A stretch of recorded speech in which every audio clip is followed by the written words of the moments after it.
Welcome to Marketing. Grab some coffee and let's talk about what's working in marketing, who these strategies are designed for, and how to be customer-centric while we do it. Hello, this is Leanne with Marketing. Today I'm joined by Shauna Campbell, and she is simply amazing. I'm so excited to share this episode with you. Shauna, give us some background about you to kind of give some insight about what your point of view is and so they understand where you're coming from when you share your soapbox. Yeah, thank you for having me. So to give you a little background, I come from product marketing. So I formerly worked at an ed tech company. And it's funny because I was actually listening to one of your other episodes and they were talking about how everybody should have some experience in product marketing, which is funny because I completely agree. It gives you such a different perspective on, the whole product life cycle. And it's actually a really interesting experience because you can really dig into bringing about customer needs and applying them to a product. And you get to actually see it in real time, the impact that you make. So it's such a great experience. But that was actually my first intro to partnerships too. I kind of fell into it. Integration partnerships were part of product marketing at the ed tech company that I worked at, but I don't think they were a bit of an untapped market. I don't think we did them as well as we could have been doing. But the way that we really approached partnerships there was, we were really figuring out what our customer needs were and how we could meet those needs. And I think anyone in the tech industry can really relate that, you have these customer needs, but you don't necessarily have the resources or maybe the budget to support them. So that's really where they leverage a lot of partners and they bring those in to kind of support those needs. But what's interesting is, when we were approaching partnerships, we brought them in as an integration partner.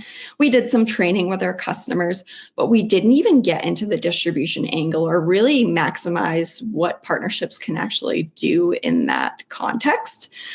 So we really, approached those partnerships kind of just doing some low-hanging fruit, but it actually gave me a really interesting perspective on partnerships and all of it can do. You're really tapping into their audience, and it's truly a growth channel for marketers. So that really introduced me to partnerships. And now I manage partnerships at Wistia. So I'm able to truly, maximize them and build it from the ground up and, really realize the do's and don'ts of them. So excited to talk to you about that today. Awesome. I love it because it's such a full journey of internal and external stakeholders that need to work together to actually make the value. And, we can talk all day about was this valuable, but you got to get the people in the room. And so sure. I'm really excited to hear your point of view. And so if we had to just kind of put it into a couple sentences, what is your soapbox? What is your thing where you're you need to do it like this? Yeah. So I think you and I both know partnerships is on the rise. They are a whole new growth channel for marketers that we're all breaking into, especially with the rise of AI. It's taking over. We need to be much more creative in where we're breaking into. But when it comes to partnerships, because it's somewhat of a newer thing that we're all discovering, there's a lot of people that do it wrong. And the way that I'm really seeing that, especially when you get into the tech industries, is we often put partnerships into a box. And what we really do is we treat them as its own tiny little thing. Maybe it's just a tech integration, like I was just saying in my past life, or a really firm co-sell agreement and, a really complicated tiered program that makes it really impossible for people to break into. And when we're creating all of those hoops that people have to jump through, it's making it much more complicated for people to actually do what partnerships is intended to do, which is build relationships. Yeah. And I think that you mentioned a few things there that are really big differentiators. If it's too complicated or jumping through hoops, when it's supposed to be a collaborative exercise, I feel like adding friction can be hugely problematic. Especially when you're trying to entice. My starting point of view is that everybody's a customer, right? For sure. And so if you're adding friction to a customer journey, whether it's a collaborator or internal stakeholder or customer, you've added friction. So kind of tell me more stories about specific examples or any numbers or metrics that kind of further expand upon what you're trying to tell us. Yeah. And it's interesting because you hit it right on the head is, when we think about partnerships, we really want to think about building a product, just like product marketing. And, when you think about a great product, it's really rooted in the customer needs, and you reduce the friction or like the barriers to actually getting into that partnership. So what's interesting is, one of my favorite partners, I don't want to name them just because I have so many great partners and I don't want to add them into a silo. But one of our favorite partners right now actually didn't start as a partnership. So they actually reached out to one of my colleagues to do a webinar with them. And, we had some emails back and forth, and they were just like lovely people to work with. So we're like, hey, get on our podcast. So we had them on our podcast as well. And then this started just a deeper relationship with them. We realized that, not only are, they great people to work with, they're super flexible, they're very creative, they're rooted in our space, but they're not direct competitors. And they have a very similar audience. So when we were looking at their company, they actually had a lot of value to bring to our audience. So what we did from there is now we have a lead sharing campaign that we're working on with them. And that addresses, some of our core needs in our shared space.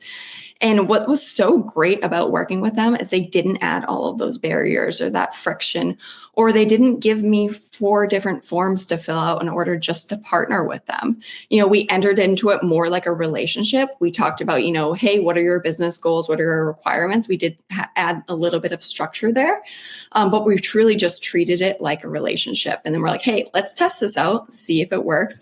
And maybe it's going to be a bigger thing in the long term, but we didn't put it into a box. We truly focused on what the customer needs are, what value can we deliver, added a little bit of structure, and then went on our way, which is much faster than some of the other processes we might go through. I love it because sometimes like speed to start is it makes it or breaks it, honestly.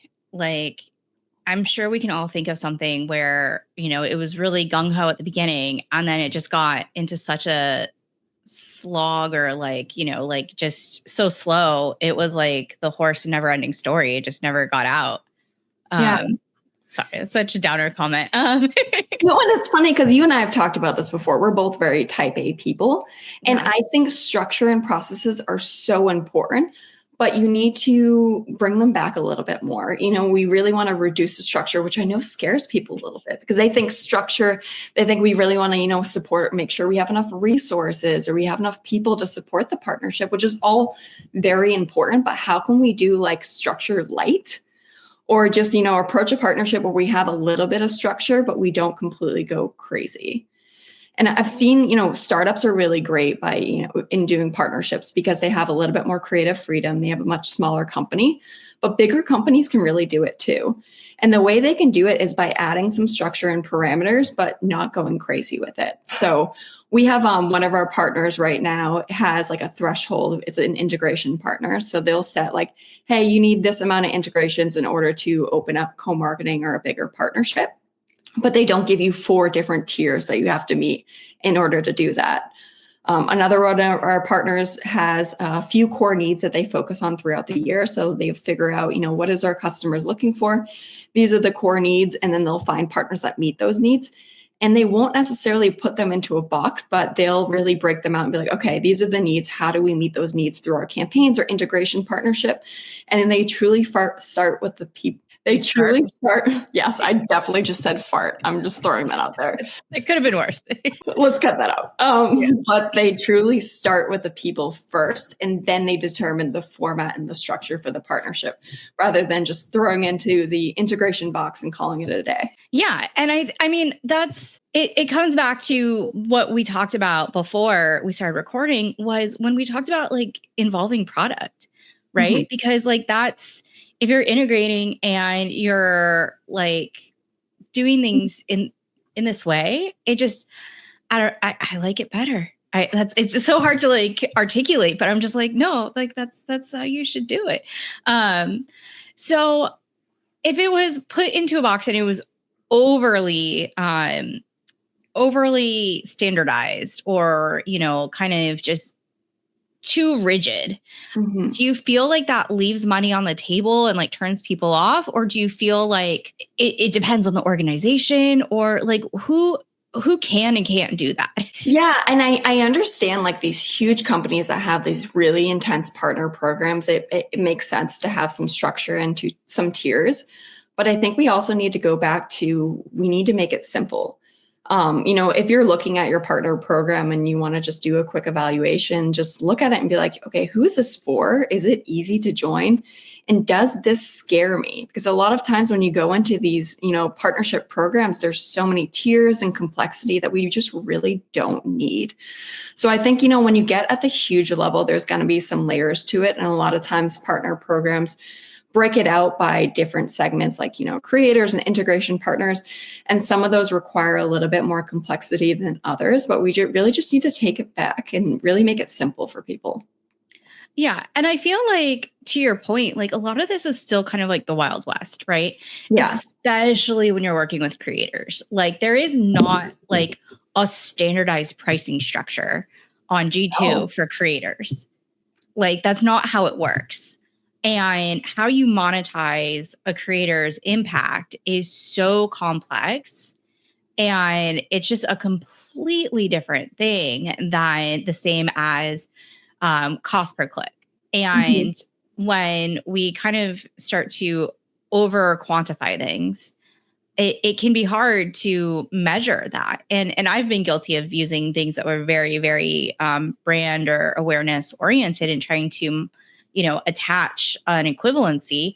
And sometimes you have to in order to get the investment ability for it. But if it's too rigid, you turn people off. It's the Wild West. Some of these things just don't have definitions, and it should kind of be a case by case basis. And it is interesting too, because I feel like with partnerships, people want partnerships to fit all of their brand goals. And it can fit different elements of the funnel. But I think to your point, getting really focused on where it should land. And if the goal is brand awareness, the goal is brand awareness. You shouldn't be expecting pipeline from it. But if it's pipeline, then that'll change who you partner with and what you focus on. And what the conversation is that's involved with them externally too. I do see a lot of value throughout the funnel for partners. I can't think of a spot where you shouldn't bring in a partner to cut through the noise, but the conversation that's externally facing with that partner changes, right? Yeah. Instead of it being like, hey, I use this really cool thing. Here's my post, right? Like, that's cool. That's great. That's helpful. It does matter. I'm not diminishing that. But that's a very different thing than like, hey, I'm joining this webinar that we're doing together. And this is tactically what I did using this platform or how it integrated with this other platform that made a difference from these business outcomes. They're just two different things. Yeah, format definitely matters. I ran into that recently with a creator partnership. And my core goals are more bottom of the funnel, more related to pipeline. But we had this person who was amazing and wanted to talk about our product. And we're like, great, let's get her on. So we started talking about the product. And what I realized after the fact, as I was measuring it, I was like, ooh, my goal was pipeline, but this was a brand awareness partnership. And you don't really realize till you're in it and you actually look at the scope of the partnership and the different channels you used. You're like, that could probably have gone a little better if we, transitioned them to our website or brought them into your webinar, like you said. So it's really just ironing out all of those details and figuring out what your goals are and then choosing the right partners and formats to reach those goals. Yeah. And the great thing about doing it a little bit not as intended is learning from it. For sure. It's all like you have to have room for experimentation and just learning that different creators, different platforms, different things have different outcomes. And I think that's part of the magic of it is just figuring it out based on results. You don't get results for not trying. Yeah. And I love testing out partnerships. And that's why I like kind of going back to everything being in a box and having so much structure is if you're wanting to partner with someone and you want to try something out, you need to jump through 10 hoops in order to just test it. We need to be much more quick and nimble, especially now in marketing, to be able to try new things. And I think partnerships, if we make them easier, we'll be able to try things, see if they work for our audience, and then dig into something much deeper. Yeah, I love that. I love like the kind of like trial stage of that. Oh, for sure.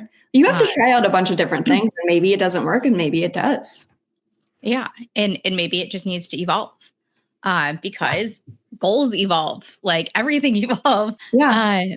So we talked about, the start of it. And then we've also mentioned, some clear examples. Um, can you think of some situations, pardon me, can you think of some situations where it might be like too soon or too late or, like it really just wouldn't be a good match if they did things your way? No, I think that it's never too soon for partnerships. And I think that you should always start, even if you start ugly. But, when we think about structure, it's kind of like taking it a step back. So I'm thinking about the people who have these very rigid boxes, that they have all of these tiers and different programs. What I think would be really helpful is for them to first evaluate how their partnerships program is going so far. Maybe it's working amazingly for them and they don't have that much improvements to make. Great. So glad. But if it's not going as well, they're not getting a lot of intake, they're not getting a lot of new partners, that's when I really think that you should peel back the layers a little more and see where people are getting stuck. Like, look at your partner journey. Are you getting a lot of intake from people? Is it easy for people to reach out to you? And then once they get into the process, like, where are people getting stuck? Is it just too many layers to the process, too many forms, too many different things that they need to complete in order just to be your partner? And then the execution of it too, like, are your campaigns actually going well? Like, are you choosing the right partners and is it all working for you? So to your point, is there for everybody? It kind of depends on, how your partner program is going. I definitely think that everyone should be doing partnerships in some form of another. It just really depends on what your business looks like. Yeah. I mean, I would say that I agree with you, but I can think of, if you don't have solid like product definitions and scopes, then it's too soon. Yeah. Because if you can't arm someone else with the knowledge of what they're partnering with, then, or if you pivot from one thing to the next thing to the next thing so fast because you need to for business needs, and that's not wrong. You have to keep your business alive. But if you're involving external partners, it may be counterproductive and use up a bunch of time if you're constantly being like, no, I didn't mean that. No, I mean it like, no. Wait. Actually, yeah. If you're just like so not quite yet stabilized, is the friendly way to say it. Yeah. For sure. Get your business right before you partner with someone else. I completely agree. Yeah, like do your dishes, then invite people to the kitchen.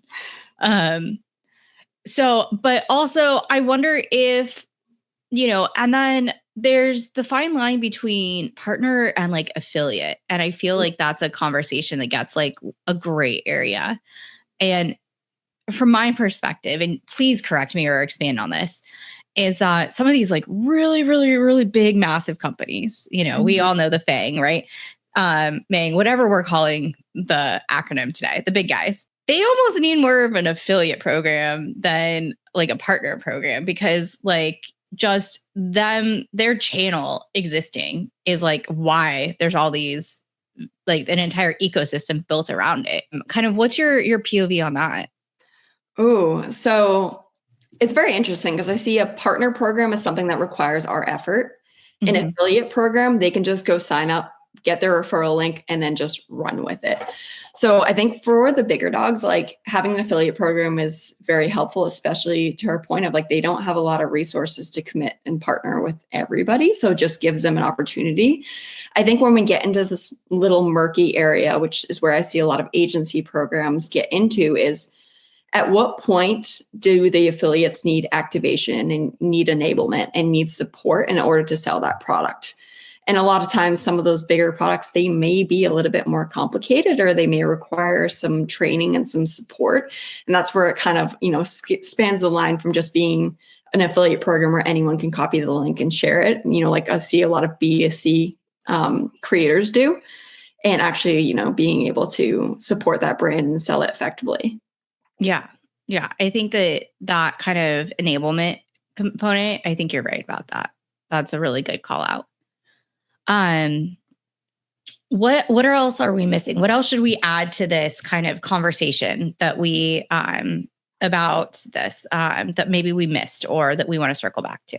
I got nothing. Yeah. Sorry. I'm like, no, that's okay. I was like, wow, we're really on top of this. Like, I am I know. missing something? I was like, kind of went through all the things that I was thinking about that are top of mind. Yeah. Do we want to talk more about product and the relationship between product and partners? Oh, And yeah. and that like kind of collaboration, like what's that like? Like I feel like that's such an interesting part of this that let's give that some attention. Okay. So, do you want to ask a question or do you want me No, to? I just want you to I'll tell go me on my stuff. soapbox. Yeah, So yeah. it's very interesting because depending on the company that you're at, partner marketing and product marketing may look a little differently. So a lot of times, partner marketing is included in product marketing, like my former company. When I started at Wistia, I actually outlined a whole document of like what is partner marketing and what is product marketing. And what we truly really aligned on was that product marketing owns the story of the product. They own all of the internal enablement, the internal sales messaging. Partner marketing truly comes in when we are supporting the partners and supporting the distribution channels. So like partner marketing, external channels, product marketing, more of the internal and like our brand hosted channels. But that collaboration is truly interesting because we need to make sure that, product marketing is telling the right story, especially when it comes to our partners. And we're getting all of that information and we're delivering it to our partners, making sure that, all of their marketplaces and their app integration sites and all of that's updated with our story. So it's a very close collaboration. And it's very interesting too, because I see partner marketing bringing new integrations to product marketing and evaluating them with them. So it's a very, very close collaboration just to make sure that we're all on the same page. And like a lot of times I'll talk to the team and be like, hey, what are our core customer needs? Because they're very tapped into that and really identifying, where would integrations make the most sense? And then I'm out there in the field digging up all these partners, making those connections, building those relationships, and, really bringing those to our team. Yeah. The solid communication is so impactful no matter what. Like that is what makes or breaks any of these business processes. Yeah. And there's a lot of overlap too. I often ask, I'm like, is this a me thing or a you thing? And most of the time it's a us thing. Yeah. Yeah. It is. I love that because it is. It just is. And I think that when we try to, everyone's got a full plate. So for sure, understand that everyone's got like their bucket of stuff they've got to accomplish. But when you try to just assign it to one lane or the other, when it's really a group project, is where things get like a little biased or a little lopsided and it doesn't have as much power as it needed to have as a joint product. Yeah, I love that. And I think we just need to be flexible too, because a lot of things like I may do it, they may do it, but like either way, we're all trying to achieve the same goal, which is going back to what we said earlier, reducing friction for our customers. And that's where, from a product standpoint, partners really play a role. Yeah, definitely. I love that. I'm so glad we came back to this part. Okay. So last two questions. What is the future of marketing? Where is it going? Where do you think it should go? Are they the same? I think they're kind of the same. The way that I see marketing kind of evolving is, and you've probably seen it too, is SEO is declining with the rise of AI. Paid media is getting extremely expensive and the social algorithm changes almost daily. So what I really think that we are starting to do is we're finding out where our audiences already live. So maybe it's a partner channel or maybe it's a creator channel and tapping into that because attention is also all over the place. So we really need to, rather than try to earn their attention, we go to the places that they're already living and really tapping into that. So I definitely see that coming up more. And that's where really partnerships and creatives are going to become more prevalent. We're still going to be tapping into the other channels like SEO and paid media. I think it's more so building that more like an ecosystem versus doing just one-off campaigns or one-off channels. It's really trying to be everywhere, which I know is really, really tough for us as marketers, but maybe just having a similar story, doing some repurposing and just getting our message out there. Yeah, absolutely. I agree heavily with that. And I think that, there's very much just like black and white, all or none kind of thought process when it comes to investing in marketing or channels and platforms. And that's not really very realistic. Mm-hmm. It doesn't work. And one-off campaigns never worked If they did work, then there'd be no like Google ads. Like it would just be like they need a recurring business model. Like this is their revenue they're talking about. So I think that's really insightful. I really like that you called that out. And then I have one last question. What is a question someone should ask you, but they don't? Ooh, I would probably say, ask me what I'm building. It's interesting now with like the rise of Claude. I don't know if you dug into Claude at all, but yeah, super jazzed about Claude. Claude is awesome. But marketers are now becoming builders. So like previously it was always like product or engineering or data analysts all had to build something. But now us as marketers, we're able to build things on our own. So I think that's super interesting. Lately, I have been doing some Claude coding around partnerships and trying to figure out, going back to like, how do we not overstructure, but like add some structure? So figuring out, as we bring in more partners, how we're evaluating them to make sure that, they're fitting our needs and our channels and our distribution.